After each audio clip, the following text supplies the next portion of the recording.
Señor les continúe bendiciendo. Enos aquí en otro miércoles, en otra oportunidad que el Señor nos concede. Reciba un saludo de la Iglesia Cristiana Berlején, Casa de Paz y Refugio, del cuerpo de ancianos y de todos aquellos hermanos y líderes que ponen en sus corazones la disposición y el esfuerzo que estos programas, estos medios sean posibles para llegar hasta tu casa, llegar al corazón, llegar a aquellas vidas que aún no conocen. Esta noche vamos a estar compartiendo bajo el tema palabras finales del libro de Apocalipsis. Palabras finales del libro de Apocalipsis. Vamos a orar para presentarnos ante el Señor y así lo hacemos pidiéndole a Él en su misericordia, oh Dios del cielo, la sabiduría, el tiempo, oh Dios, para considerar tu palabra sea de bendición para cada hermano que se conecta, para cada persona, Señor amado, que aunque no te conozcan, Señor, se detiene en el tiempo para escuchar el pan de vida. Te pedimos en particular por esos corazones, Dios del cielo, que esta palabra llegue a sus almas, Señor, y se abracen a tus pies, reconociendo cuán verdadero y real tú eres y cuán, Señor, verdaderamente para sus vidas tú eres la única alternativa, eres el camino, lo eres todo para el ser humano. Así te encomendamos a todo oyente, a todo el que se les ha puesto medios, a los hermanos de la congregación, a hermanos en la fe de otras congregaciones. Te pido bendición para todos y cada uno de ellos y sus familiares. En tu hermoso nombre, oh Jesús, oramos. Amén. Como decíamos, esta noche vamos a compartir bajo el tema de palabras finales del libro de Apocalipsis. Cuando aludimos a palabras finales del libro de Apocalipsis, nos referimos a que si tú abres la Biblia, recuerda, tienes la Biblia, papel, lápiz, haces tus apuntes, escudriña la palabra por ti mismo, abres el capítulo 22 del libro de Apocalipsis y vas a encontrar que, tal y como hicimos el miércoles pasado, ahí se recoge en esencia posiblemente el último tema de escatología, entiéndase el último tema de revelación de sucesos que vendrán. Ese último tema lo vimos bajo el título de Cielos Nuevos y Tierra Nueva. Ese tema como tal, siendo el último de la presentación de eventos futuros, básicamente en el capítulo 22 termina en el verso 5. Si tú examinas Apocalipsis capítulo 22 hasta el verso 5 llega la presentación que Juan tuvo a bien presencial y recoger en escrito lo que tú conocemos como el libro de la revelación. Hasta ahí llega la presentación de esos temas venideros.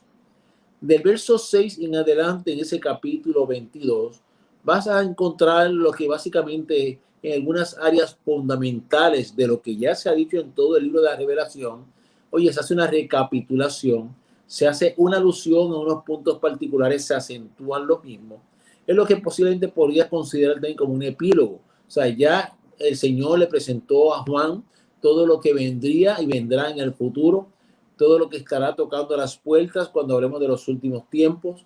Y cuando termina esa presentación, la palabra se encarga de acentuar unos asuntos que ya no son per se revelaciones adicionales o revelación nueva, sino que enmarcados en lo ya estudiado, en lo ya discutido, definitivamente como toda palabra de Dios que es importante y no queremos dejar sin atender los restantes versos de este capítulo.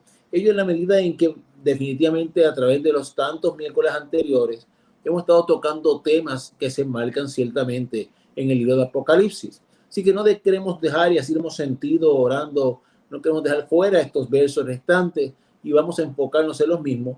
Vas a ver que de estos versos desde el 6 hasta el 21, básicamente puedes agruparlos en 4 subtemas. Y bajo esos subtemas que vamos a estar considerando los mismos. Comencemos, por ejemplo, por hablar como de sus temas de las palabras fieles y verdaderas. Si buscas ahí Apocalipsis capítulo 22, verso 6, dice la palabra del Señor y me dijo, estas palabras son fieles y verdaderas. Fieles y verdaderas. Y el Señor, el Dios de los espíritus de los profetas, ha enviado su ángel para mostrar a sus siervos las cosas que deben suceder pronto. Cuando comienzas a mirar esa expresión, cómo inicia ese verso, a Juan le estaban diciendo, después de todo lo que había visto, le subrayan, le acentúan, que estas palabras son fieles y verdaderas. Definitivamente, yo no sé qué pueda representar la Biblia para ti. Yo sé que para el cristiano, usualmente, es un reconocimiento de palabras de Dios, se da por sentado su veracidad, se da por sentada, oye, su fidelidad, que es un hecho. Sin embargo, y de forma lamentable, tú y yo sabemos que no para todo el mundo representa lo mismo. Es importante que el hombre, el ser humano, comprenda que Dios se ha ocupado de mostrársele. O sea, cuando hablamos de revelación es entender hasta donde Dios ha permitido ser conocido. Y Dios se ha ocupado en la Biblia, desde Génesis a Apocalipsis, de presentársele al ser humano. En particular, esta afirmación en el verso 6 definitivamente es una alusión a la propia revelación, entiéndase el libro de Apocalipsis. Sin embargo, este principio aplica a toda la escritura. Pero volviendo a la revelación que se le mostró a Juan, en lo que conocemos como Apocalipsis, se le dice hoy al apóstol que estas son palabras fieles y verdaderas. Es una afirmación que viene de parte del cielo a Juan, como asegurándole, mira, lo que tú has visto no lo soñaste, lo que tú has visto no lo imaginaste, lo que tú has visto es un hecho que aunque es futuro, da por sentado que se va a cumplir. Y aquí entra pues tu persona y la mía. Tú y yo no estuvimos de los zapatos de Juan cuando él tuvo esa experiencia maravillosa. Sin embargo, tú y yo estamos hoy en el 2020 observando el mundo de cerca, un mundo que se ha encargado, oye, definitivamente de mostrarnos con hechos palpables, con circunstancias lamentables por un lado, con circunstancias por otra que llaman la atención de que algo está ocurriendo. Y ese algo, oye, definitivamente la palabra de Dios recogida en la Biblia se ha encargado de confirmar con las cosas que nos rodean que son verdades. Yo no voy a exponer mucho más sobre ese punto, pero yo quiero suplicarte, amado, que me estás escuchando. Yo te aseguro con respeto, te aseguro con mi corazón, te aseguro por vivencias propias que la Biblia es la palabra de Dios y que parte de la Biblia es esta revelación, el libro de Apocalipsis. Y tal y como dice ahí que son palabras fieles y verdaderas, yo te aseguro a ti, oye, que son enviadas por Dios al hombre, al ser humano como tú y como yo, y que en la medida en que Él las envía, yo te garantizo que se van a cumplir. Y esa afirmación de que se van a cumplir, te repito, no vamos a retomar todo lo que hemos discutido por meses, pero yo te invito a que mires tu entorno, mira a tu alrededor, examina la Biblia y tú mismo llega a conclusiones de que definitivamente este libro te anunció, te anticipó, te advirtió que cosas iban a acontecer y nuestros ojos están siendo testigos de ellas. Así que no dudemos ni por un segundo de que todo lo que Dios ha anticipado, la humanidad lo va a ver con sus ojos. Sigue analizando ese verso y te dice hasta el propósito del mismo. Te dice que el propósito es mostrar a su siervo. O sea, todavía marcado en ese verso 6, dice que ha enviado a su ángel para mostrar a sus siervos las cosas que deben suceder pronto. Mira, definitivamente, aunque a muchos les parezca extraño, a mí el libro de Apocalipsis, cuando yo lo estudio, cuando yo lo escudriño, oye, entre las muchas cosas que me traen paz, me traen regocijo, me traen alegría. Cuando dice que es para mostrar a sus siervos las cosas que van a suceder, ¿por qué Dios se ocupó de traer esta palabra a tu vida y a la mía, a través de la Escritura, a la vida de todo hombre y mujer que le ha creído desde el año 100 después de Cristo, es cuando se recoge esta palabra por Juan? ¿Qué ha traído Dios a la vida de los hombres, de los creyentes? A través de esta Escritura, seguridad, certeza. Porque cuando tú y yo entendemos, internalizamos que definitivamente este mundo terrenal tiene un fin y ese fin ha de llegar y que detrás de ese fin real a este mundo terrenal viene algo más hermoso, eterno, tras ello. Oye, para mí es motivo de alegría, de regocijo. Saber que lo que uno ha creído no es en vano. Saber que lo que uno ha creído se va definitivamente cada vez más a materializar ante nuestros ojos, ante nuestra existencia. A mí lo que me da es gozo, alegría. De hecho, más adelante, cuando consideremos los restantes versos de este capítulo, por eso ve enlazando cada subtema. Por eso tenemos que entender la afirmación casi al final de un clamor de ven, Jesús, ven, ven, Señor, ven. O sea, que Él se ocupe de darnos la palabra, anticipando los sucesos al corazón tuyo y al mío, debe traer seguridad, certeza, paz, regocijo y el entendimiento de lo que comenzó Dios desde Génesis, lo va a culminar un buen día, y el recipiente de esas gloriosas y grandes bendiciones eres tú y soy yo por su misericordia. Así que esa palabra es para llevar primero esa certeza del mensaje a los creyentes. Sigues mirando ese capítulo 22, enlazándolo bajo este subtema de las palabras fieles y verdaderas. Mira el verso 16 un momento. El verso 16 dice, y Jesús he enviado mi ángel para daros testimonio de estas cosas en las iglesias. O sea que esta palabra que ha sido revelada es para ti y para mí como individuo. Como ya te dije, para traer a mi corazón certeza, seguridad, confianza, firmeza. Pero también es para que las iglesias, como parte del cuerpo de Cristo, oye, la reciban para estudiarla, la reciban para escudriñarla, la reciban para enseñarla, para compartirla. Este es el pan de vida. Es sumamente importante que tú y yo cada vez más dediquemos tiempo a escudriñar la instrucción divina, como individuos en nuestras casas, en el altar familiar que tú has constituido, en el tiempo que ahora tienes más cada vez en tus manos, en virtud de lo que está aconteciendo, que estás, oye, más relacionado y vinculado a tu casa, aprovecha para escudriñar la palabra con individuos, pero las congregaciones, las iglesias, tenemos ese llamado a seguir acentuando y fortaleciendo el estudio como comunidad de fe, colectivamente hablando como cuerpo. Es lamentable señalar que muchas veces cuando tú consideras el todo de las congregaciones, oye, en la parte de estudiar la palabra se ha relegado un tanto. A veces se ha dado muy superficialmente. No, mira, la Biblia hay que comerla, es el pan de vida. Según desayunamos, almorzamos y cenamos, la palabra tenemos que usarla para alimentar nuestra alma con la misma frecuencia. Y las iglesias deberían ser y tienen que ser el centro de la educación bíblica, y más en estos tiempos donde definitivamente el rol o el papel de las congregaciones en medio de una sociedad que se sigue deteriorando, el rol tiene que ser más, oye, a la ofensiva desde el punto de vista de seguir sembrando la palabra del Señor para fortalecer el cuerpo espiritual.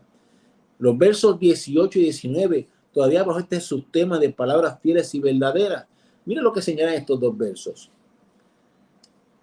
Yo testifico a todo aquel que oye las palabras de la profecía de este libro. Si alguno añadiere a estas cosas, Dios traerá sobre él las plagas que están escritas en el libro. Ese es el 18 y te leo el 19. Y si alguno quitare de las palabras del libro de esta profecía, Dios quitará su parte del libro de la vida y de la santa ciudad y de las cosas que están escritas en este libro. Fíjate que estamos diciendo que estos últimos versos del capítulo 22 comienzan por afirmar que estas son palabras fieles y verdaderas, con el propósito de fortalecer tu vida y la mía, de fortalecer nuestra fe, saber en qué estamos cimentados y hacia dónde vamos, y las cosas que han de acontecer. Estamos diciendo que son palabras que también son instruidas para que sean recibidas por las congregaciones, para no solamente discutir entre sí, sino enseñarlas a otros y seguir hoy alimentando el cuerpo de Jesucristo. Pero surge una advertencia bajo esta expresión tan hermosa de palabras fieles y verdaderas. Y la advertencia va en dirección de parte de Dios a nosotros los humanos, de que con relación a este libro de la revelación, o sea, tenemos que reconocer que lo que estamos ahora viendo en los versos 18 y 19 es en relación a esta parte en particular de la Biblia que conocemos como Apocalipsis. Sobre esta revelación que Juan recibe y nos transmite en estas páginas, se le advierte al ser humano en el verso 18 que no estamos para qué, para añadirle. Tú y yo no estamos para añadirle a lo dicho por Dios. Tampoco estamos para restarle. Quien le añade a esta escritura, oye, dice ahí que las plagas que se narran, que se relatan, que han de acontecer en tiempos venideros no muy lejanos, oye, quien le añade este libro las sufrirá. Yo no sé si tú te has detenido con calma a pensar en ello. Quien le añada a estas palabras. Oye, con qué facilidad al ser humano se antoja a veces o se le hace leer una porción y seguir construyendo sobre de ella, sin considerar el todo de la escritura, sin considerar ciertamente el mensaje que está envuelto aún en los propios textos que se están transmitiendo. Y lo que hacemos es añadiendo a la palabra. Con qué facilidad construimos cosas y citamos hasta la palabra, y cuando usted mira lo que se está citando, no tiene relación ni con el tema. Tú y yo no podemos construir más allá de lo que la Biblia enseña. Tenemos que ser celosos y cautelosos. Tú y yo tenemos que ser extremadamente cuidadosos cuando estudiamos la palabra y asegurarnos de que lo que ahí dice es lo que es. Lo que ahí instruye es lo que yo obedezco. Lo que ahí me enseña es lo que yo transmito. Que así lo hagamos. ¿Por qué? Porque Dios se ha encargado de exigirnos que nos cuidemos de añadir a lo que ya Él dijo. Y fíjate que te reconocí que esta instrucción de versos 18 y 19 va dirigida particularmente al libro de la Revelación. Sin embargo, ese principio está inmerso en el todo de la Escritura. Si tú retrocedes a los tiempos de la ley mosaica, si retrocedes a lo que se conoce como el Pentateuco, al libro de Deuteronomio, al capítulo 12, verso 32, vas a encontrar que desde allí Dios le dijo al hombre, Dios te dijo a ti y me dijo a mí, nos dice a la humanidad que nos llamamos cristianos, cuídate de hacer todo lo que yo te mando, no añadirás a ello ni le quitarás. Eso se encuentra en Deuteronomio capítulo 12, verso 32.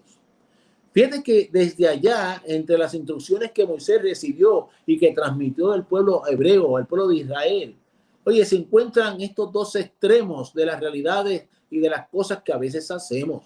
Se encuentra el extremo de que no se le añada a lo que Dios ha mandado y se encuentra el extremo de que no se le quite.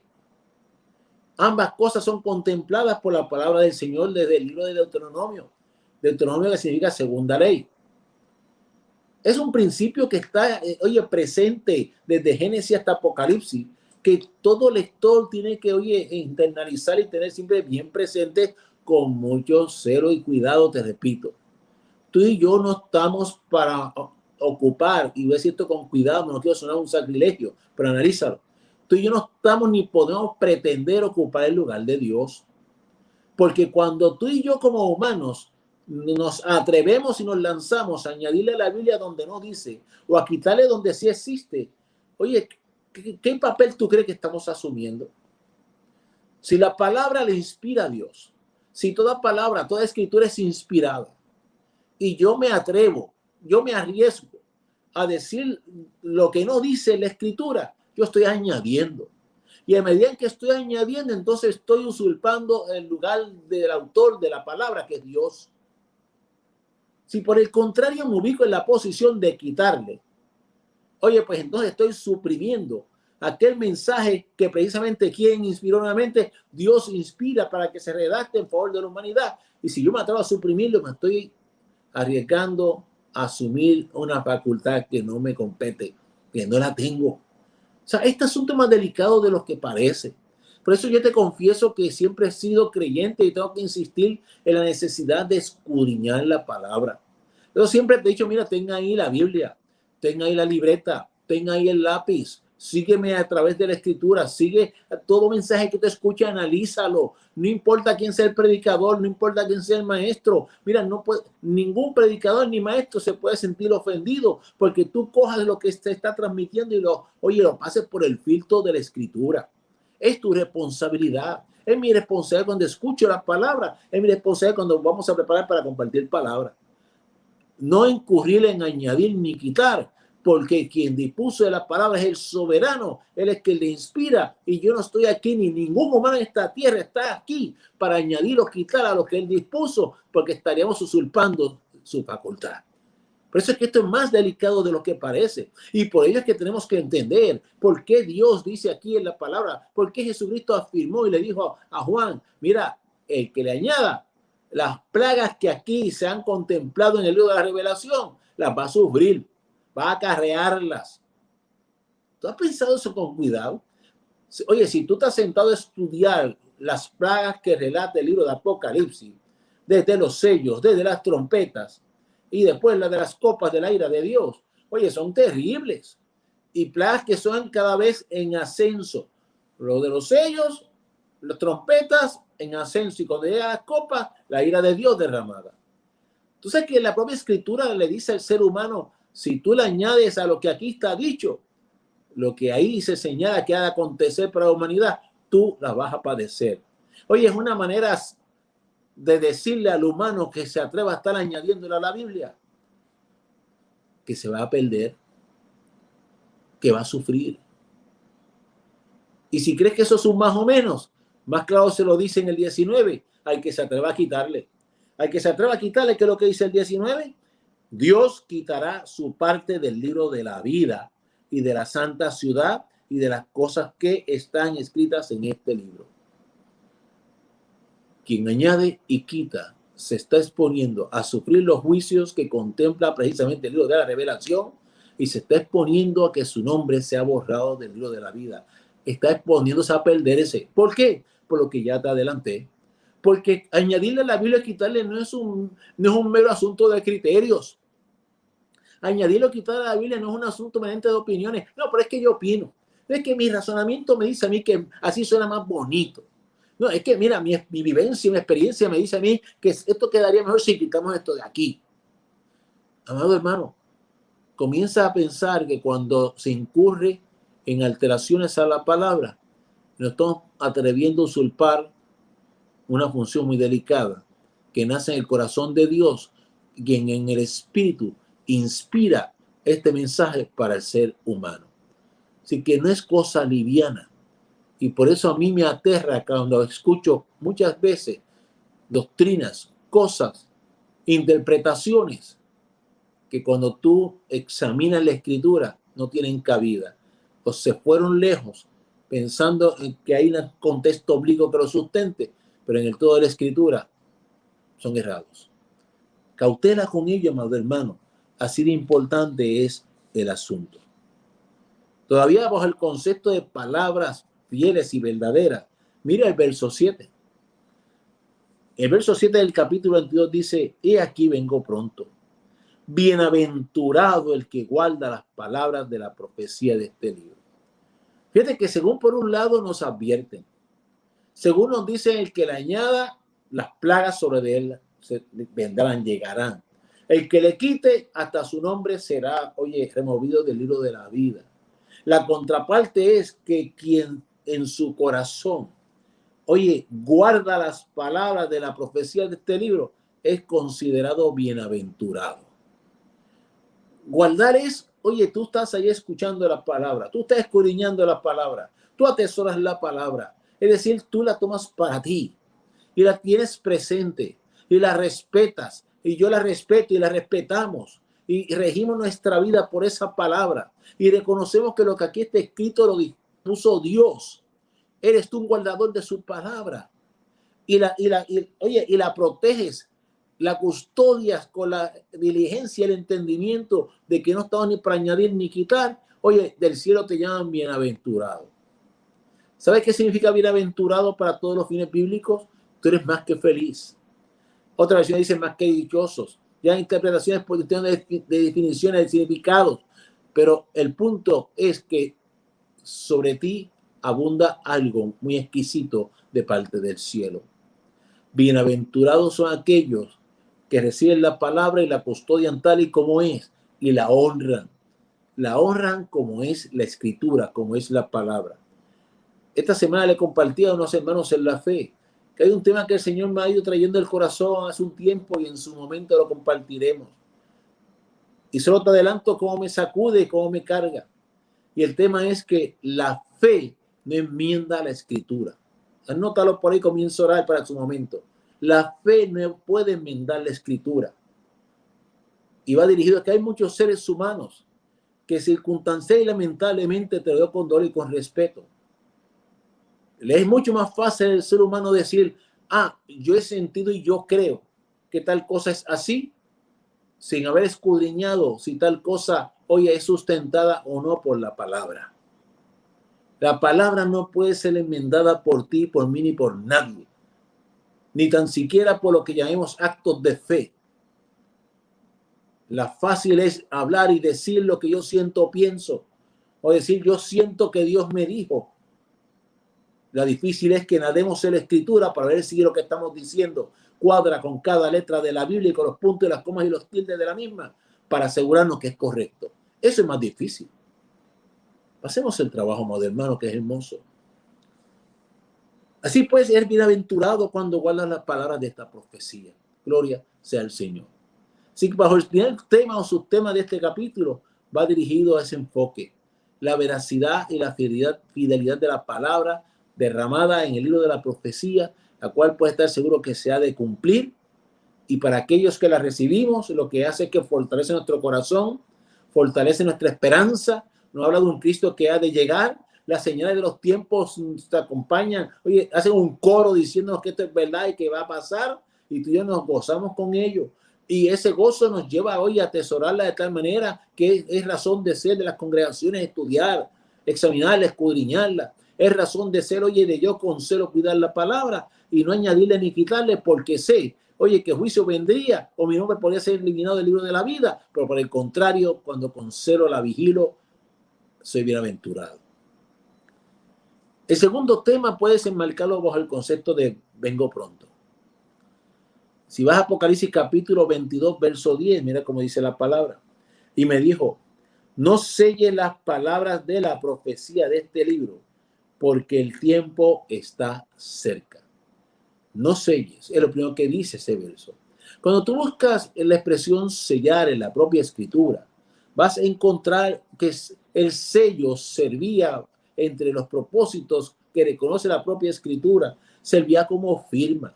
Servía para autenticar documentos o actos escritos y también servía para preservar un contenido dictado hasta un tiempo determinado. Es como decir, guárdalo, asegúrate de que no se pierda y que esté disponible en un tiempo determinado en que se abre el mismo y se pueda considerar.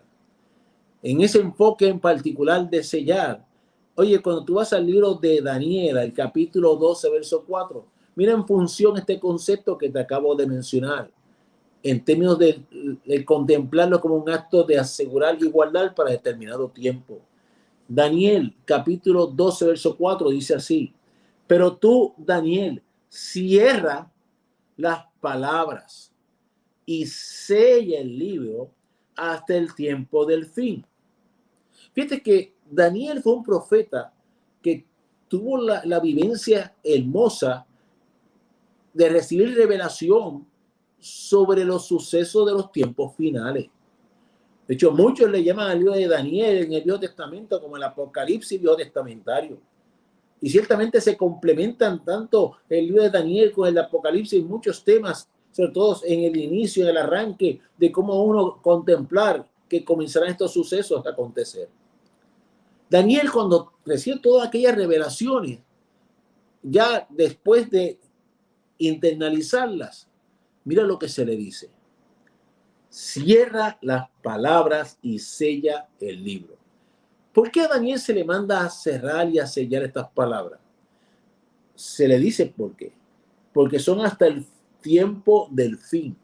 Los sucesos que él había visto, oye, por allá, por el año 500, casi 39 antes de Cristo, él recibió eventos que van a acontecer, oye, ya tan remotos como que estaban en el 2020. Cientos y cientos, y ya miles de años después del punto de vista por lo menos de que se han recorrido 2020 años. Más 539 de él antes de Cristo.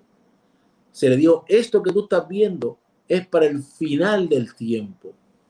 Para el tiempo final, para ser más correcto. Visión de los sucesos finales. Tenía que sellarlas porque tenían una contemplación determinada para después de Jesucristo. Porque precisamente el personaje central del Apocalipsis, ¿quién es? Jesucristo. Cuando tú comparas esa instrucción que le dieron a Daniel con la que recibe Juan, mira qué distinta es. A Juan, ¿qué es lo que le están diciendo? Oye, la lectura de ese verso 7 le están diciendo, he aquí vengo pronto, bienaventurado el que guarda las palabras de la profecía de este libro. Yo lo mismo en términos de mi responsabilidad de custodiarlo. Daniel tenía que custodiar esa palabra, sellándola, asegurándose que no se perdiera. Es parte de la responsabilidad de que esos rollos llegaran de mano en mano hasta que se recogieran en lo que tú vemos hoy, como el profeta Daniel en el conjunto de libros que conocemos como Biblia. O sea, el custodiarlo no era meramente el sellarlo como una expresión bonita que ahí él recogió en el verso 4. No era la responsabilidad, oye, de asegurarse de que no se perdiera para que pudiera llegar un día como hoy, 2020, a tus manos y a las mías. Pero cuando lo comparas desde el punto de vista de la función de Juan, no es que Juan no tuviera que cuidar la palabra, pero mira qué distinto. Mira conmigo el verso 10 del capítulo 22. Y me dijo, no selles las palabras de la profecía de este libro. No las selles. Fíjate que a Daniel le dicen séllalas. A Juan no. Las razones, entre otras, las primeras. Fíjate tú que el libro de Apocalipsis, el libro de la Revelación, en sus inicios tiene unas cartas dirigidas a 7 iglesias. 7 iglesias que para el momento en que Juan recibe esta palabra eran reales, existían. En lo que se conoce hoy día como Asia Menor. Existían. Y estas cartas tenían que ser comunicadas a ellas. Ellas para aquel tiempo, es decir, para el tiempo contemporáneo con Juan, ellas fueron partícipes en su momento de estos mensajes. O sea que en ese sentido era un uso inmediato. Pero en adición, el restante de la revelación era para tiempos venideros, tan venideros como que tú y yo estamos aquí siendo partícipes de lo que hemos definido de allá desde Mateo 24 como el principio de dolores, y tan venideros pero reales como que cuando tú y yo seguimos entrándonos salido Apocalipsis, estamos viendo cosas que van enmarcándose a perfección por las necesarias para el escenario completo, para que sean aumentando las verdades ante nuestros ojos de lo que llegará. Así que Juan, distinto a Daniel, tenía que hacer uso de estas palabras en un inmediato con relación a las 7 iglesias, pero en adición, oye, una responsabilidad también en las mismas hacia proyectarlas, comunicarlas y hacerlas llegar a la iglesia primitiva y seguir pasándolas como tú y yo hemos las recibido las mismas ya en nuestro tiempo 2020. Así que esta comparación va dirigida al propósito. Aquí no se sellan porque también están abiertas al elemento sorpresa de cuándo será. Si bien hay señales, y mismo Jesús habló de que estuvimos pendientes de la higuera para entender los tiempos. Oye, dentro de esas realidades de las señales hay unos elementos de sorpresa, como por ejemplo las palabras del Señor, que el día y la hora nadie lo sabe. Pero esa afirmación de pronto cada vez se acorta más. Para los tiempos de Daniel era algo muy remoto. Para los tiempos de Juan, hacia la comunicación a las 7 iglesias y después a la primitiva, y hoy día a ti y a mí, cada vez el tiempo se va reduciendo y acercando más a la gloriosa realidad de los eventos anunciados. Por eso la afirmación de ese mismo verso 10, porque el tiempo está cerca.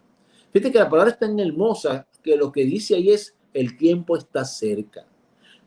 Una expresión de reducción de ¿qué?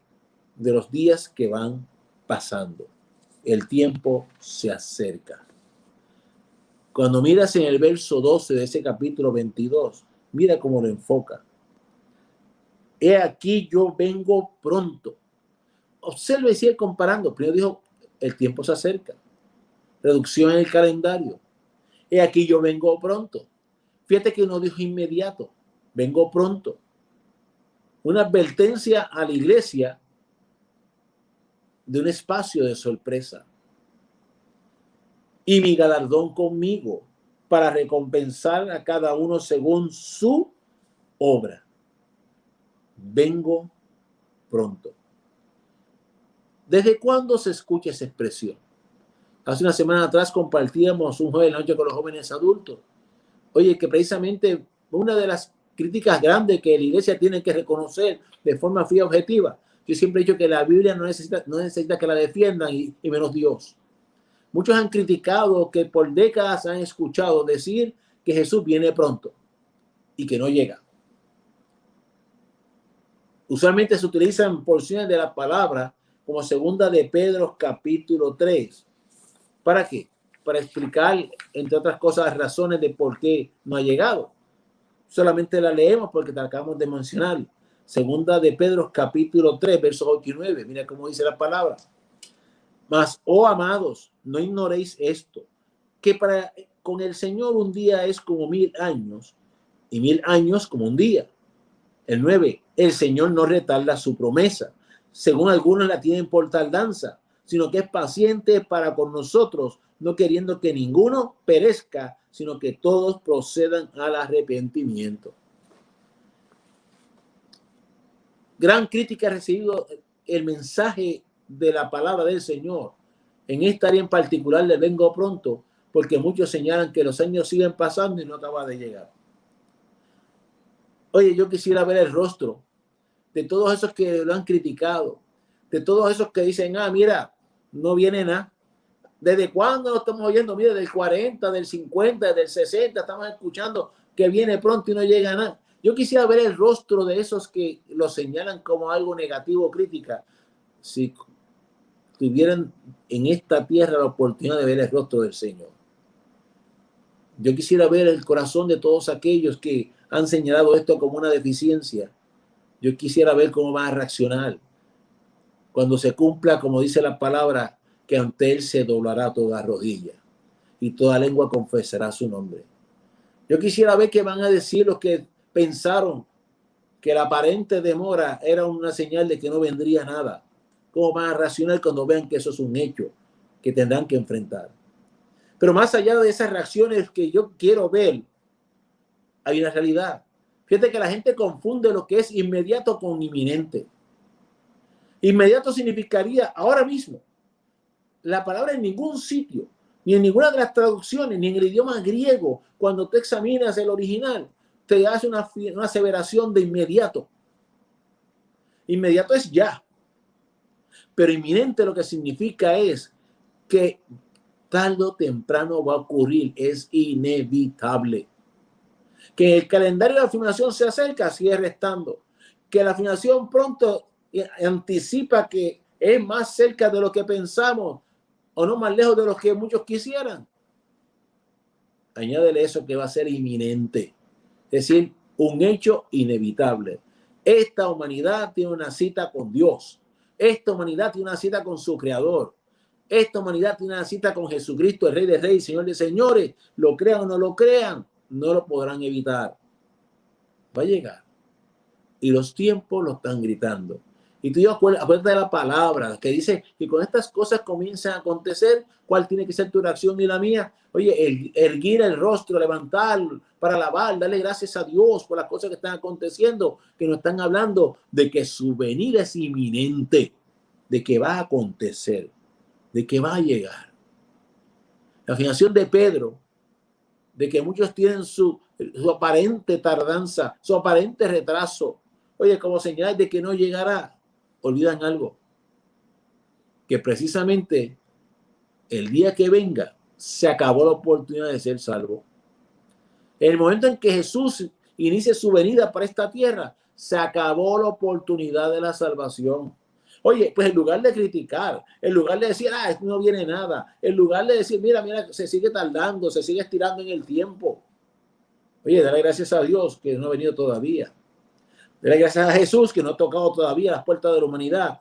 Oye, físicamente que lo vea todo ojo, como dice la palabra. Porque mientras eso no acontezca, tú tienes la oportunidad de doblar tus rodillas, rendir tu corazón y decirle, Señor, perdóname. Yo quiero ser uno de esos que añore tu venida y que la crea en lo profundo de mi ser y que la disfrute cuando acontezca.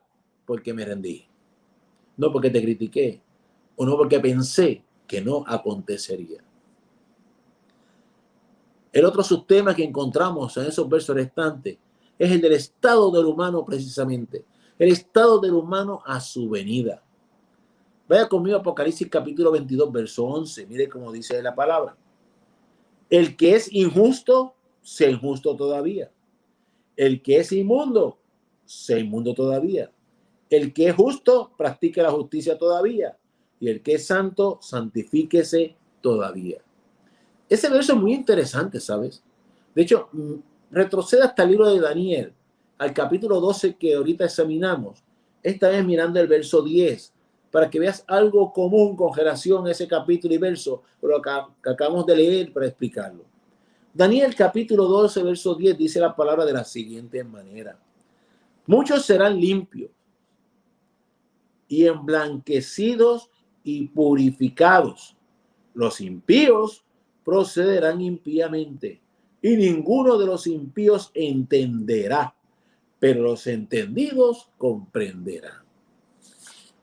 En los tiempos en donde se seguirá acentuando el escenario para la segunda venida, en los tiempos en donde se cumplirán todas las señales de que hablan en los 7 sellos, de que hablan en las trompetas y horriblemente de los que hablan en las copas, en esos tiempos el acontecer será tan difícil que desde el punto de vista del inconverso, todavía tienen oportunidad de arrepentimiento.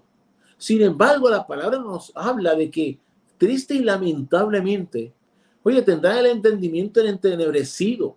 Es decir, se seguirán aferrando a las cosas desagradables ante los ojos de Dios.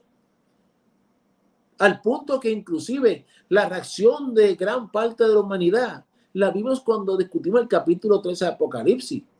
Decíamos que el gobierno del anticristo apoyado por el falso profeta, oye, que va a imponerse sobre toda nación, tribu y lengua, va a encontrar en la mayor parte de la humanidad el respaldo, va a encontrar en la mayor parte de la humanidad, oye, en la disposición a dejarse marcar y adorar la bestia, con tal de comer y seguir comerciando, con tal de tener una vida económica, de seguir adelante desarrollándose. O sea, va a encontrar adeptos, va a encontrar muchos que el entendimiento estará cerrado, cauterizado. Y no hay que ir muy lejos. En nuestro mundo presente es triste, es lamentable. Pero cada vez más son los que echan a un lado la Biblia. Cada vez más son más los que ven la Biblia como un estorbo para poder hasta desarrollar la economía de las naciones y de los pueblos. Son muchos los que públicamente han dicho, desde el punto de vista de gobierno en las naciones, que las iglesias son, oye, un obstáculo para el desarrollo y avanzada de los derechos.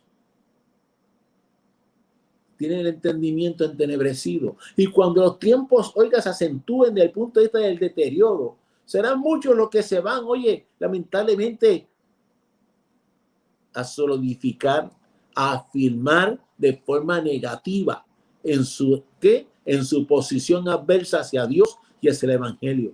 Por eso cuando ahí leímos en el verso 11 del capítulo 22, suena extraño. Dice, el que es injusto, sea injusto todavía. O sea, para esos tiempos tan difíciles, si bien todavía hay oportunidad de arrepentimiento, la mayor parte lamentablemente escogerá por la línea fácil de lo material, de lo inmediato en favor del bienestar. La minoría será la que escoja por decir, decapítame si es necesario, pero yo voy a adorar a Jesucristo, más nadie. Muchos van a afianzar su conducta impropia delante de Dios por los intereses inmediatos del ser humano. Pero aquellos que sean creyentes, ¿qué es lo que dice? Practique la justicia todavía. Y el que es santo, santifíquese todavía. Es decir, afírmate. Según lamentablemente la maldad se sigue arraigando en la humanidad, la iglesia, el creyente, tú y yo, ante la realidad del deterioro del tiempo, tenemos que seguirnos fortaleciendo en el espíritu. Tenemos que seguir, oye, construyendo esas murallas espirituales a nuestro alrededor, para cada día estar listos para enfrentar las cosas que seguirán llegando, para que nuestra fe no claudique, para que nuestra alma no se rinda ante el impacto de la maldad. Tiempos difíciles ya estamos viviendo, ni hablar de lo que vendrá mañana, pasado, el año que viene, no lo sé. Pero que lo que venga, encuentre un hombre y una mujer de Cristo, que precisamente porque ha creído toda esta palabra, entre las cosas que hace es que se santifica cada vez más, es decir, cada vez más se separa para Dios a profundidad. Ese es el llamado de esta palabra. Si miras con relación a la condición del ser humano, para estos tiempos. Observa el verso 14 de ese capítulo 22. El 14 dice: bienaventurados los que lavan sus ropas para tener derecho al árbol de la vida y para entrar por las puertas en la ciudad. Ya esto lo hemos tocado en otros subtemas en miércoles anteriores. Te dije que esto es una recapitulación de principios fundamentales de la revelación. Y entre ellos nos recuerda eso. Bienaventurados, más que felices. ¿Recuerda el mensaje de Jesús de la bienaventuranza? Más que feliz es quien lava sus ropas. Cuando tú que me estás escuchando, si no conoces a Cristo, lo mejor que tú puedes hacer por tu vida, ahora, para mañana y para siempre, es lavar tus ropas en la sangre de Cristo. Y eso se hace ¿cómo? Mira, rindiendo tu corazón, decirle a Jesús: te necesito, perdóname, por favor, perdóname. Él te perdona cuando es sincero, cuando es genuino el corazón, cuando el corazón se arrepiente, Él perdona y nos da una oportunidad tan hermosa como lo es la vida eterna a sus pies. Bienaventurados los que lavan sus ropas. Cuando tú te arrepientes, cuando yo me arrepentí, cuando los hermanos en la fe se arrepintieron, sus nombres fueron inscritos en el libro de la vida. Si el tuyo todavía no está en ese libro, la única manera de que allí escriban tu nombre es rindiéndote a los pies de Jesús. Te dará el derecho al árbol de la vida, te dará el derecho al libro de la vida y te dará el derecho para entrar por las puertas en la ciudad. ¿Qué ciudad? La que vimos el miércoles pasado. Esa nueva Jerusalén que estará allí destacada en el cielo nuevo y tierra nueva, que será el lugar, el centro de operaciones del reino de Dios, de las calles de oro. Oye, de ese río que estará por el medio de la calle de oro, esas moradas celestiales que Jesús puede preparar para ti y para mí. Oye, el Señor quiere que tú vayas a ocupar una de esas casas. Solo lo puedes lograr arrepintiéndote, rindiendo tu corazón a los pies del Señor. El verso 15 es la contraparte de lo que estamos diciendo ahora mismo. Si miras el verso 15, ese capítulo 22, mira cómo lee.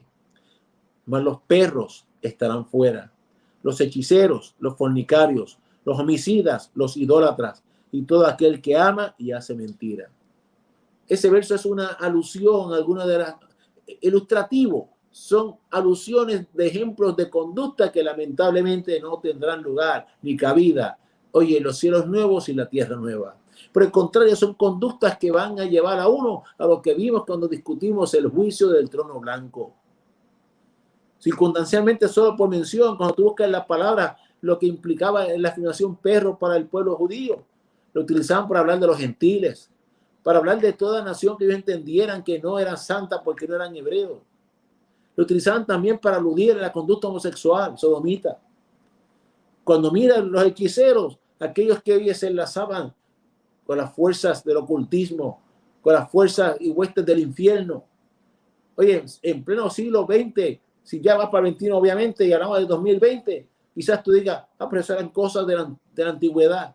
Amado hermano, en estos tiempos todavía hay personas que tristemente, oye, creen más en la brujería, creen más en la hechicería, creen más en dedicarle tiempo a las fuerzas de la maldad que buscarle a Jesucristo. Los hechiceros no tendrán lugar en el reino de los cielos. Los fornicarios, toda conducta fuera del orden creado por Dios para el sexo, es penada y no tiene lugar en el reino de los cielos, sino de arrepentimiento. Los homicidas, cuánta sangre se derrama en nuestras calles, en nuestro país. ¿Cuántos nombres son? Yo te dije nombres, no dije hombres. ¿Cuántos nombres son mancillados? ¿Te acuerdas cuando Jesús, hablando precisamente del Sermón del Monte, no solamente habló del que mate a otro, y aquel que le diga fatuo a un hermano, ya puede ir pensando en el infierno? ¿Con qué facilidad tildamos, manchamos reputaciones? ¿Con qué facilidad hablamos de otros y criticamos? ¿Con qué facilidad le hacemos daño al ser humano que nos rodea? Se nos olvida que para Dios es importante y nos puede costar hasta perdernos el reino de los cielos. Los idólatras, todo el que pone su corazón fuera de lo que es Dios y le da prioridad, es idolatría. Todo aquel que ama y hace mentira. Este tema de la mentira algún día lo consideraremos, pero con qué facilidad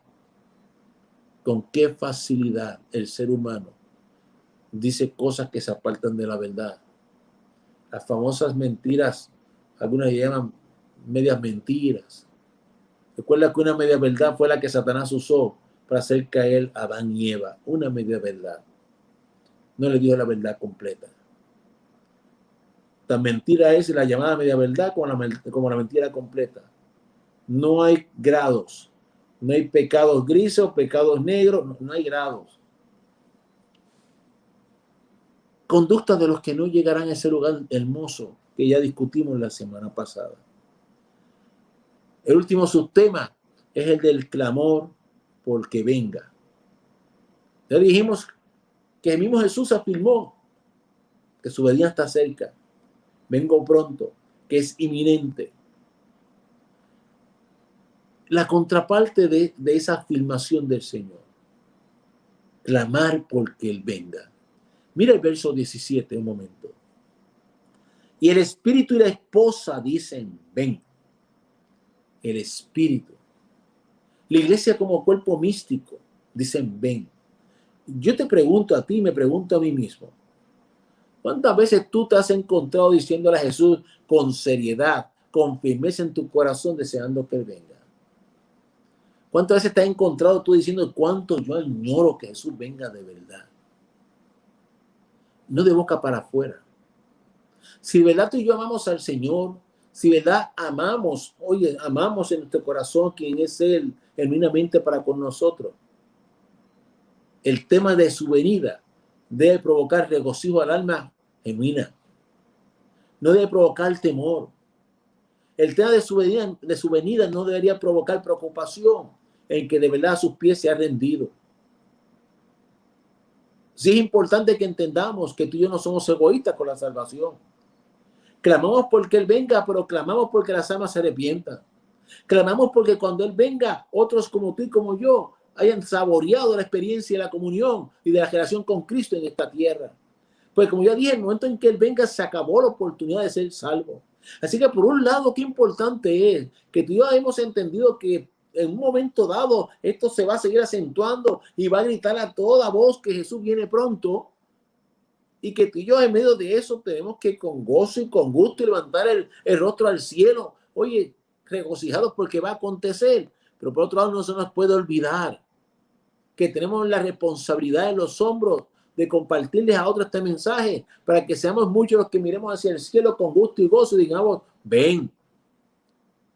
No puedo dedicarme yo a decir ven y olvidarme de lo que otros a mi alrededor sufren, sienten y padecen sin yo compartirle lo que trajo mi vida, la solución a ese padecer. Ven. A veces pienso que este mundo, una de las razones por las que se sigue poniendo difícil, precisamente es para sacudir al humano y que entienda que el humano no está aquí para echar raíces por la eternidad. El humano no está aquí para seguirse acomodando como si no hubiese más nada después. Le tienen que sacudir, oye, los cimientos para que entienda que hay algo mejor que hay que aspirar, desear y esperar. Dice ese mismo verso 17. Y el que tiene sed, venga. Y el que quiera, tome del agua de la vida gratuitamente. Tú que estás escuchándome, ¿tienes necesidades? ¿Tu vida es un desierto? ¿Tu vida es un problema encima del otro? Yo no te vendo un Cristo para que salga de los líos. Yo te presento un Jesús que gratuitamente lo que quiere traer a tu alma es su persona, su presencia, el perdón y la vida eterna. Pídele, invítale. Antes de que tú le digas, ven del cielo, dile, ven a mi corazón, ven a mi vida. Quiero sentirte, quiero disfrutarte como esos llamados cristianos lo hacen. Invítalo porque es de gratis. La paga del pecado es muerte. Tú y yo por nuestros pecados vamos a pagarlo caro en el infierno. Pero cuando nos arrepentimos, recibimos un regalo precioso desde el cielo, encarnado en Jesucristo. Oye, que no podemos pagar con ningún precio, por eso es que es gratis, porque no se puede pagar. Toma de esa agua que es gratuita. Apocalipsis verso 20, mira lo que dice, ese capítulo 22, verso 20 dice, el que da testimonio de estas cosas dice, ciertamente vengo en breve, ciertamente vengo en breve. Nosotros en la congregación, semana tras semana, gritamos a los cuatro vientos que cada vez falta una semana menos para ver el rostro de Jesucristo. Yo no sé cuánto le falte a esto, en términos de que se sigan ante nuestros ojos acentuando y concretando las señales de su venida. No lo sé. Sé que le falta mucho menos, por un lado, y no porque sea meramente lógica. Sé que los señales de los tiempos nos están hablando con mucha seriedad de que cada vez a esto le queda menos. Y por otro lado, no se nos olvide que nuestra vida en esta tierra es finita. Tú y yo no estamos aquí para vivir 1000 años en esta tierra. El milenio es allá con Cristo, aquí en esta tierra con Cristo. Y eso es un espacio aparte que ya discutimos. Pero tú y yo aquí, en esta condición natural, no estamos para vivir 1000 años en esta tierra. Quizás mi partida puede ser esta noche o la tuya, o la de alguien que nos escucha mañana. Cuán breve es la vida. Aprovechemos cada día para considerar cómo está mi corazón delante de Dios, cómo está mi alma, para él rendirme, a él clamar, pedirle perdón. Y a sus pies nacer de verdad para la eternidad. ¿Cómo termina ese libro? Mire ese verso 21. La gracia de nuestro Señor Jesucristo sea con todos vosotros. Amén. La gracia, el regalo es Jesús. Él mismo es el regalo. Y la gracia, todas las riquezas del cielo que Él tiene para ti y para mí. Que no son un mero deseo. Que no, perdón la expresión, no es una mera manifestación de suerte. Son verdades que Dios tiene para los que lo aman. Él se derrama sobre aquel que le cree.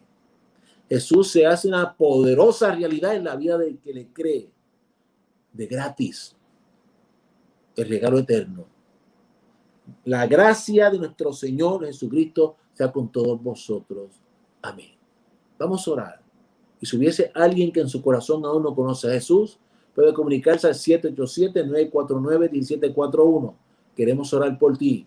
Date la oportunidad para que te unas a aquellos que a coro podamos gritar: ven Jesús, ven. Añoramos y amamos tu venida. Y mientras más pronto, más la gozamos. Y mientras llega, haremos el trabajo de compartir lo que hemos recibido. Oremos. Señor, gracias por los hermanos, gracias por aquellos que nos escuchan, implorándote siempre desde el cielo que les bendigas de forma muy especial, que si hubiese alguien que aún no te ha conocido, ese corazón esta noche tome la decisión más hermosa de su vida, una decisión que le marcará para la eternidad, que se comunique porque queremos orar por él. Señor, bendice toda la congregación, bendice a todos los hermanos en la fe, sigue guardando y protegiendo, y síguenos fortaleciendo, y nosotros que buscando más, para según se acorten los tiempos, seguirnos santificando a tus pies entre tu presencia. En tu hermoso nombre hemos orado. Amén. Recordándole que mañana, Dios mediante, a las 7 de la noche, en la casa del Señor, al culto de jóvenes adultos, seguimos alabando, adorando, compartiendo su palabra, gozándonos ante su presencia, quien nos regala. Él nos regala con su presencia hermosas vivencias. El jueves se reúne nuestra juventud, oye, bajo el cuidado de nuestros pastores, de los juveniles y de los jóvenes, decían sus instrucciones para cada culto. El domingo, 8 de la mañana, 5 de la tarde, cultos en los atrios de la casa del Señor, para alabarle, adorarle y decir su palabra. A las 9 comienzan los discipulados, los tomados de Bien Ramos y los recursos de apoyo. A las 11 la Escuela Bíblica de los Caballeros, a la 1 de las Damas y a las 7:30 nuestros jóvenes y juveniles. Al Señor le pedimos que te continúe bendiciendo de manera muy particular y especial. Te damos en el nombre de Jesús. Dios te bendiga. Señor, gracias por la oportunidad que nos diste. Gracias por el tiempo. Gracias por tu presencia. Gracias por los hermanos. En tu nombre hemos orado. Amén.